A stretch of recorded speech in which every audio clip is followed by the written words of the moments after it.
year, of course. You're listening to the Champ Off-Road Podcast, presented by Amsoil.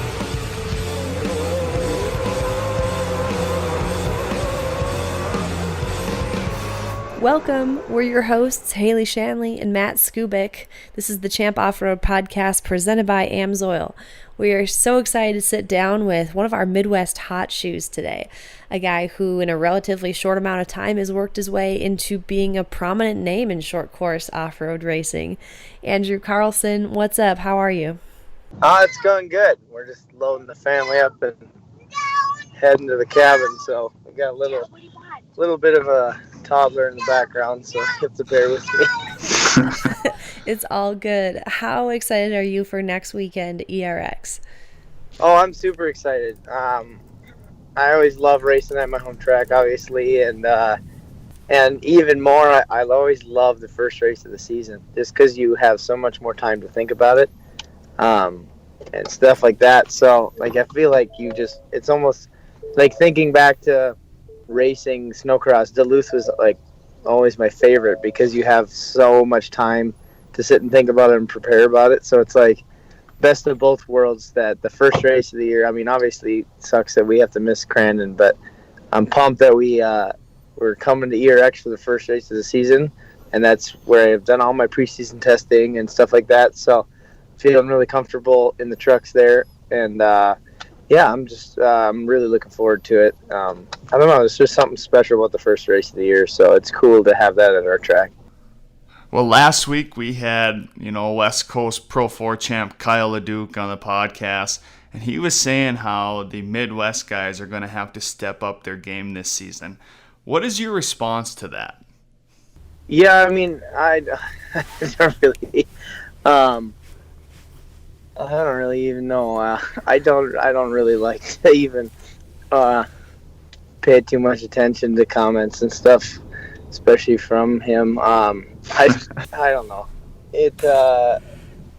It's always easier looking in, I think.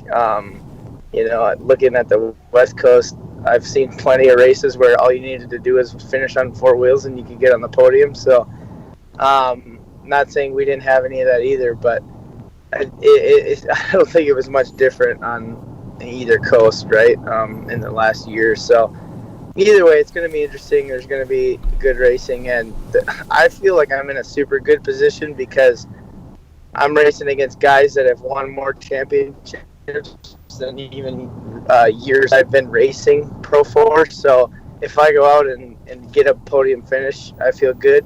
If I go out and beat them, I feel even better. So you, like you said, you've actually raced out west, so there's some familiarity with racing with some of these West Coast Pro 4 guys. So would you say that them coming up to the Midwest, this isn't going to be much of a learning curve for you? No, and ultimately I'm going to race the same regardless of who is here. That's a big thing I always try to do is focus on my program and in things I can control. If I can't affect it, if I can't control it, in my opinion, it's not really worth my time to worry about it or to even try to plan or anything like that. So obviously we're going to put the best truck we can on the track and just run as good a laps as we can and, hope we come out up front. But yeah, at the end of the day, it's just other trucks on the tracks. So I've raced, like you said, raced all the guys in Pro 4 before. They've all come out here for Crandon and stuff. So I think it'll be different having them come to ERX just because there are no tracks on the West Coast like that. And obviously the guys out here have raced here. So it'll be interesting to see. I think ERX is a cool place for that to happen because it is a lot more technical than a Crandon or some of the other tracks. And we've seen it especially in Pro 2 with a lot of the guys I've raced against. There's certain drivers that do really well at Crandon or Bark River, and they come to ERX, and it isn't the same because it is less of a hold it pinned and keep your momentum up, and it's more of a keep the truck happy and ramming super hard isn't always faster. It's you got to link the track, and there's a lot of corners on it where if you mess one up, it hurts you for 3-4 corners ahead. So it's kind of a longer end play to make a pass and to keep a good lap going. So I'm excited. I think that'll really play into how interesting it's going to be. And with more guys in the Pro 4, it's just higher chance of there being more passing and more battles on the track. So I think it'll be good.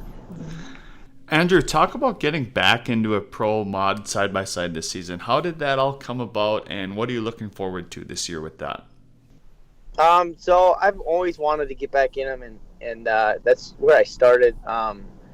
In the Midwest Series was in a UTV. I haven't ever raced a turbo car though, so I'm really excited for that. And they're crazy. I mean, it is opened my eyes completely to my definition of UTV racing. I can run faster laps in that thing than I can in my Pro 2.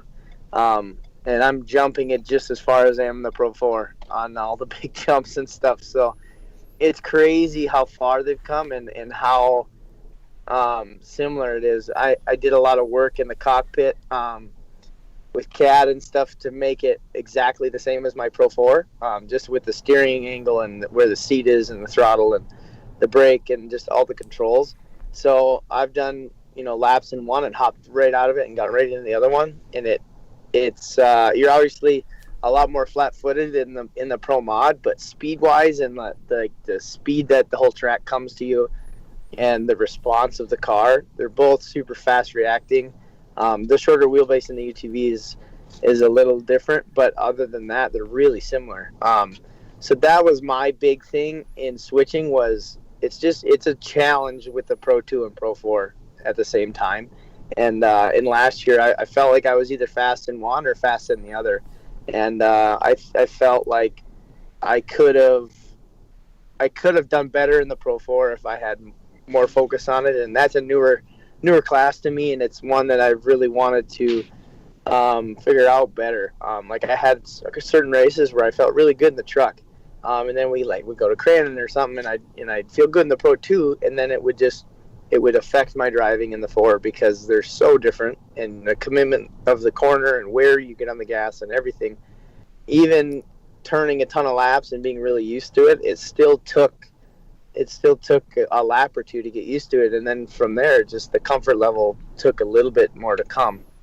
So with the UTV, it's a lot more interchangeable with the Pro 4, and Polaris has been a great sponsor of mine, and it's really helped me out this year. So I'm excited to get Polaris back up on the box in the class, and we got a really strong program. I'm super excited to kind of show everybody what we want. Johnny was trying to get me to come out to the Lena race last weekend to he's like, oh, you should come stack yourself up with the guys. I'm like, oh, that's kind of not what I don't want to do. I want to roll up to ERX and just, let you guys figure it out on your own.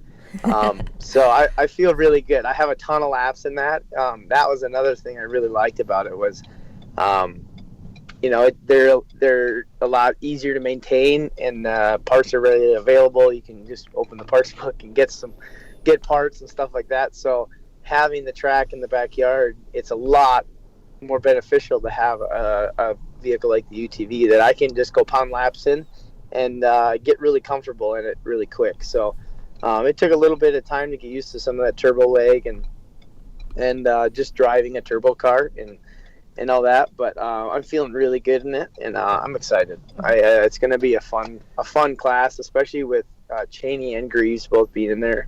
I think we're gonna have some good battles, and Vinipra, and there are a lot of fast guys. So you mentioned your program, so let's talk more about that. Over the off season, you have a couple new faces over at Carlson Motorsports. Chet and Zach, they're joining Owen and Ray Stamper. Just how well are you guys gelling, and how's that dynamic? Oh, it's going really, really well.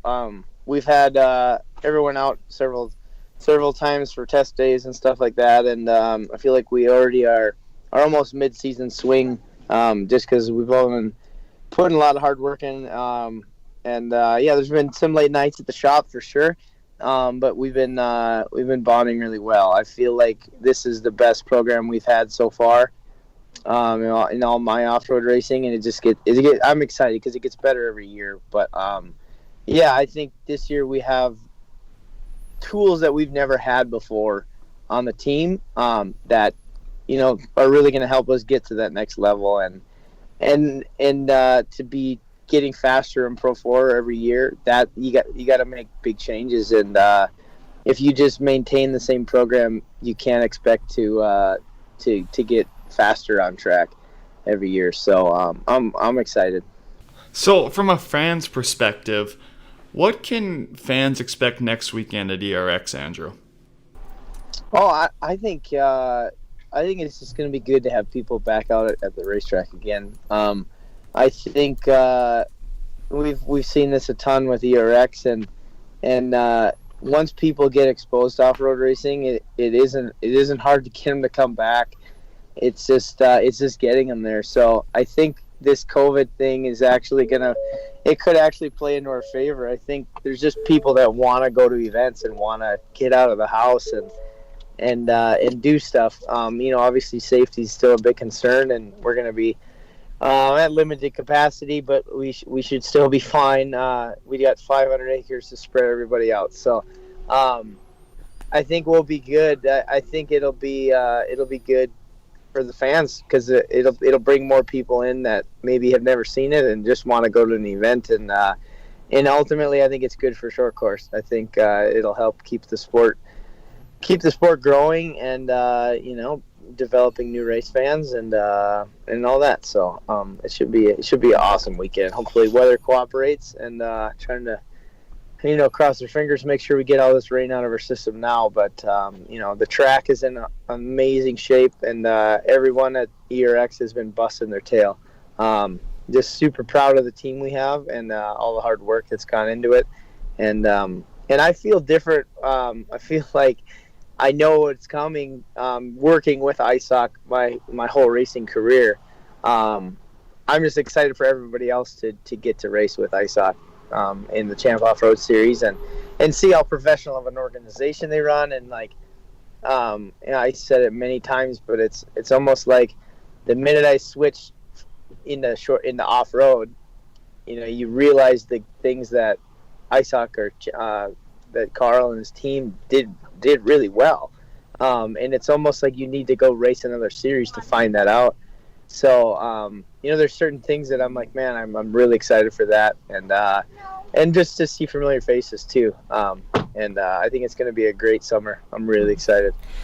On the topic of the event, I know you're, of course, busy testing, getting the truck ready, and when the race weekend comes, that is your main focus. But before then, you're pretty hands-on with your family and the ERX team to get the facility ready and do what needs to be done to make the event happen. So just how stressful, if at all, has this whole COVID situation and kind of the unpredictability that comes along with that been? Yeah, I mean, it obviously takes a little more planning, and we got to make sure we're crossing our T's and dotting our I's, and just making sure everyone's aware, and kind of planning for weird circumstances if something ends up happening, or I don't even know.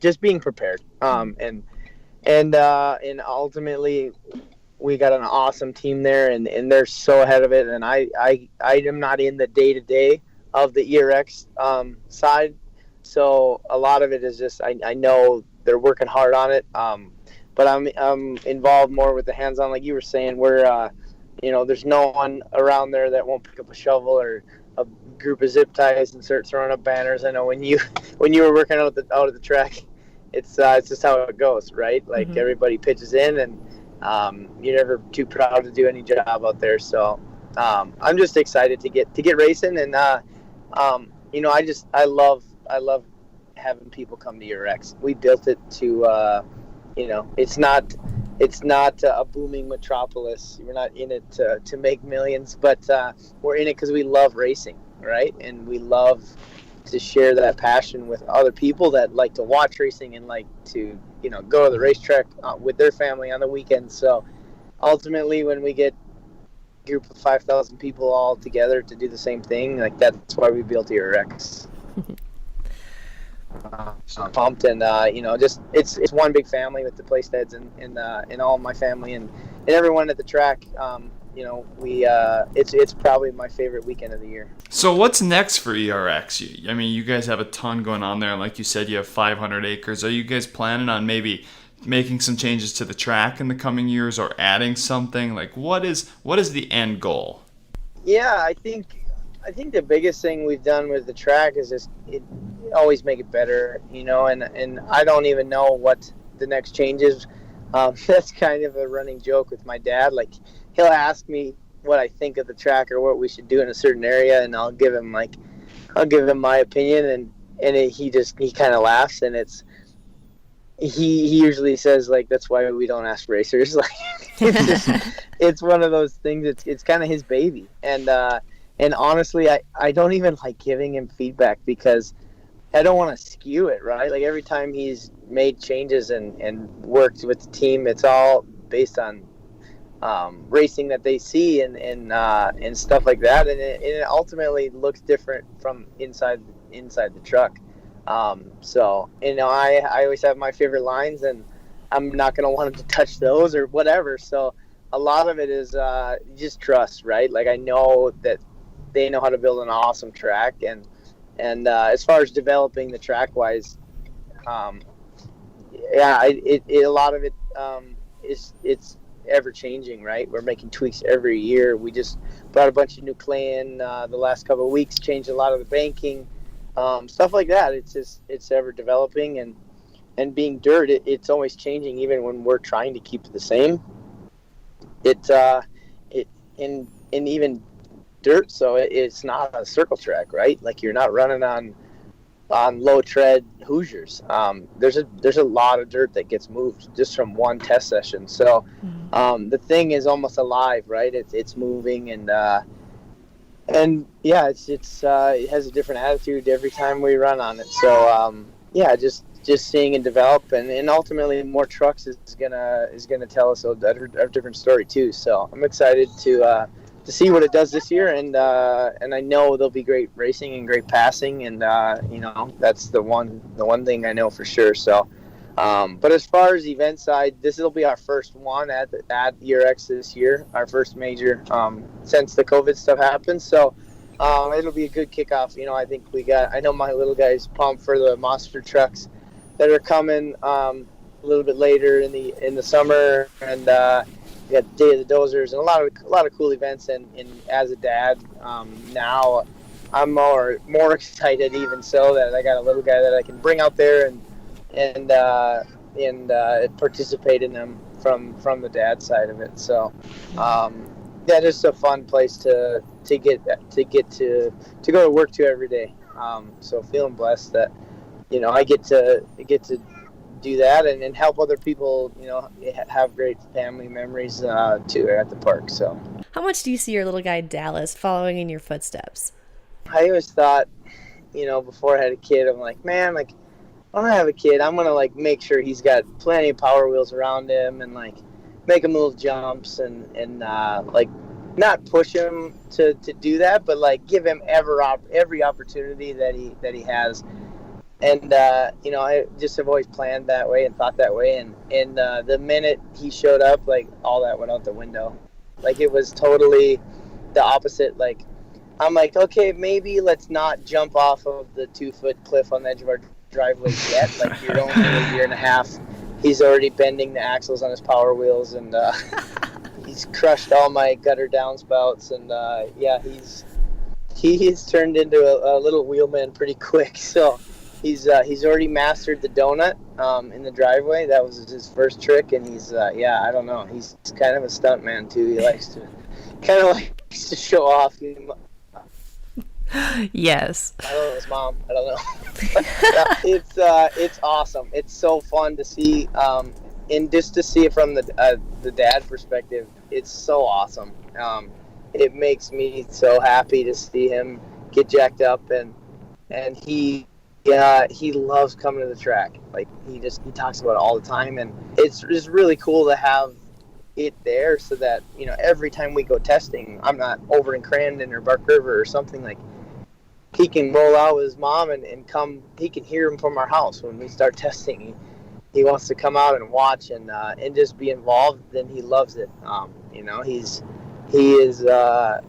He's gonna grow up with it around him, and I don't think I'll have a choice. He's kind of already made a decision that that's what he's going to want to do. So I might have to start building a mod card or something for him. But yeah, he's a handful. It's super fun, but yeah, he's definitely a motorhead. I love it. That is fantastic. Now, you talked about the track at ERX. The conditions are going to be prime. How prime is that dirt for the minivan? Oh man, the minivan is in a lot rougher shape than the track. I think it's in a scrapyard somewhere. Oh no! But there's plans in the works. It might be a different vehicle type. I'm not quite sure. Kind of like the front wheel drive program though. But yeah, it's been all hands on deck with the race team up until this event. So haven't had enough time to kind of work on minivans and do some Craigslist buys. But it's on my to-do list once the more serious stuff tames down. So.